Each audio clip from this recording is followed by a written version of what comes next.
Dans la capsule, je vous invite à vous poser la question suivante. Donc, dans le chapitre sur la trigonométrie, est-ce que je dois travailler en mode degré ou en mode radian?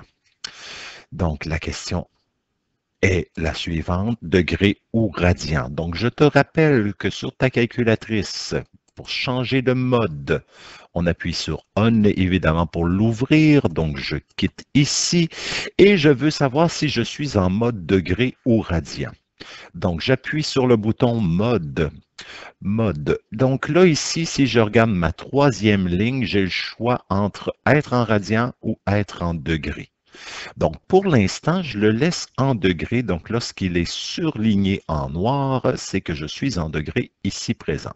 Donc, je reste en degrés. Allons voir qu'est-ce qu'on va faire dans cette capsule-là. Donc, j'ai mon cercle trigonométrique et maintenant, vous savez qu'on peut travailler les angles soit en degrés, soit en radians et trouver les coordonnées ici présentes. Donc ici, je vous ai fait une petite équivalence. Donc, on sait que racine carrée de 3 sur 2 est environ égale à 0,8860 et racine carrée de 2 sur 2 est environ égale à 0,7071.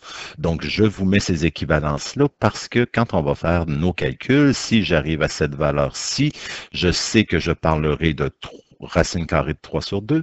Et si j'arrive à l'autre, ben je sais que j'arriverai à racine carrée de 2 sur 2.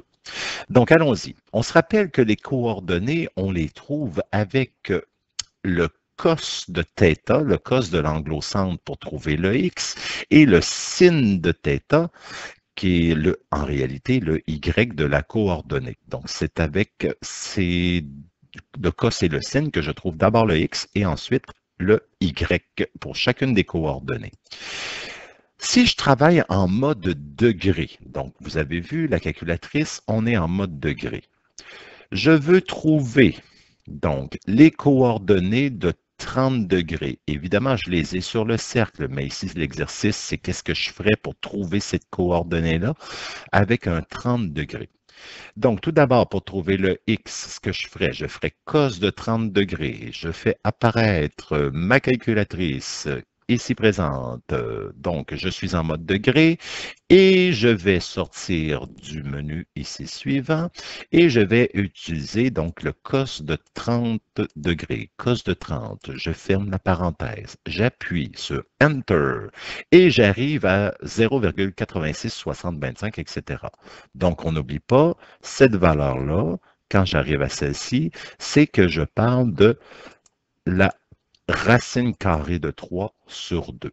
Donc, quand j'appuie cos de 30, j'ai trouvé ma racine carrée de 3 sur 2, donc j'ai trouvé mon x. Je fais la même chose avec le sinus de 30, donc j'ouvre ma calculatrice, je fais sinus de 30, voilà, Enter, j'obtiens 0,5. Donc ici, j'ai le 0,5 qui est en nombre décimal, qui lui, ben, je ne l'ai pas mis comme équivalent parce que quand même 0,5, c'est un petit peu la base en mathématiques dans les fractions, ça me donne une demi. Donc voilà comment je fais pour trouver les coordonnées à partir de l'angle. Donc cos de 30, sin de 30 degrés. Mais ici, je travaille en degrés.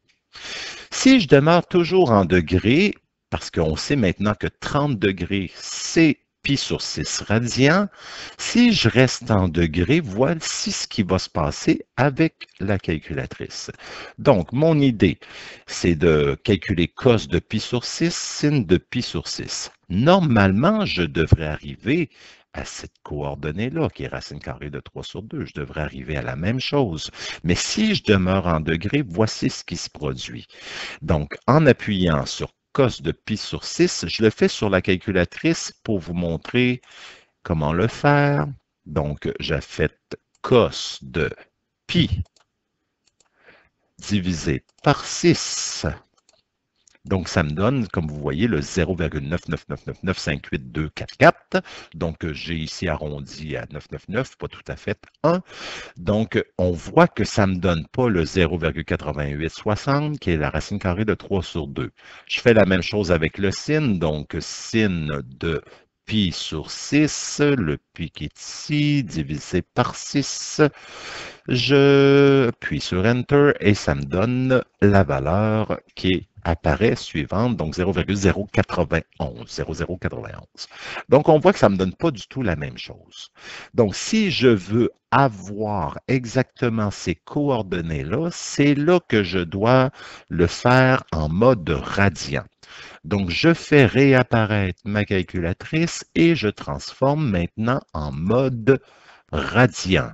Donc, je prends mes flèches. Oups, ici, troisième, je descends. Donc, je sélectionne, appuie sur Enter. Maintenant, je suis en mode radian. Et on va faire le calcul maintenant. Donc, cos de pi sur 6. Je suis en mode radian. Donc, cos de pi sur divisé par 6. Voilà, j'ai mon 0,8660 qui est ma racine carrée de 3 sur 2. Donc, ça fonctionne maintenant. Et si je fais sin de pi sur 6, même chose, je ne vous fais pas la démonstration sur la calculatrice, je pense que vous allez être capable. Sinon, inspirez-vous de ce que j'ai fait avec le cos. Donc, ici, oui, évidemment, c'était ma racine carrée de 3 sur 2. Et donc, mon sin de pi sur 6, quand je suis en mode radian, va me donner 0,5, donc il va me donner le 1/2. Puis si je le calcule avec le 30, puis que tu oublies de le convertir en degrés, donc si tu demeures en radian, qu'est-ce qui va se produire? Bien, si tu demeures en radian, en calculant sur la calculatrice, donc cos de 30, on va arriver à la réponse suivante. Donc, il n'a rien à voir avec la racine carrée de 3 sur 2. Donc, on arrive à cette valeur-là. Et si je fais sin de 30 degrés, je vais arriver à cette valeur-là. Donc, il n'a rien à voir avec ça. Donc, ce sera important de vraiment déterminer sur ta calculatrice. Donc, si tu travailles avec des degrés, tu dois te mettre en mode degré. Et si tu travailles avec des angles en radian, c'est important que sur la calculatrice, tu sois en mode radian. Voilà pour la capsule.